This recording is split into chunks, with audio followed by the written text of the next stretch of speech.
எனக்கு என்ன பயம்னா நாம பண்றதெல்லாம் அவருக்கு தெரிஞ்சா அவர் கோவப்படுவாரு. ஓ, கோவம் தானே, படட்டும் புள்ள. அவரு கோவம் என்னென்ன செய்ய சொல்லு, நான் தான் பண்ணேன்னு சொல்லிட்டு போயேன். ம், அப்படி இல்ல பெரியம்மா, கோவத்தை விட அவர் வருத்தப்படுவாரு. ம், உங்க மேல அவர் கோவப்பட்டாலும் சரி வருத்தப்பட்டாலும் சரி எனக்கு வலிக்கும்ல. ம்.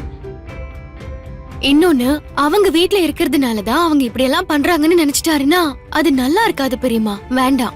ஏய், சும்மா அவரு சவர்னு ஏதாவது சொல்லிக்கிட்டே இருந்தா உன்னை பிச்சு புடுவேன், பிச்சு பாத்துக்க.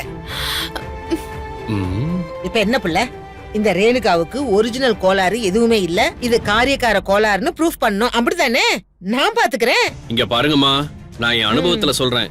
நீங்க சொல்ற மாதிரி அது ஒண்ணும் அவ்வளவு ஈஸி இல்ல. அவ ஈஸியா எஸ்கேப் ஆயிடுவா. அது கூட பரவாயில்ல, அப்புறம் நமக்கு தான் சேதாரம் பலமா இருக்கும். கொஞ்சம் யோசனை பண்ணுங்க, அவ்வளவுதான் சொல்லுவேன்.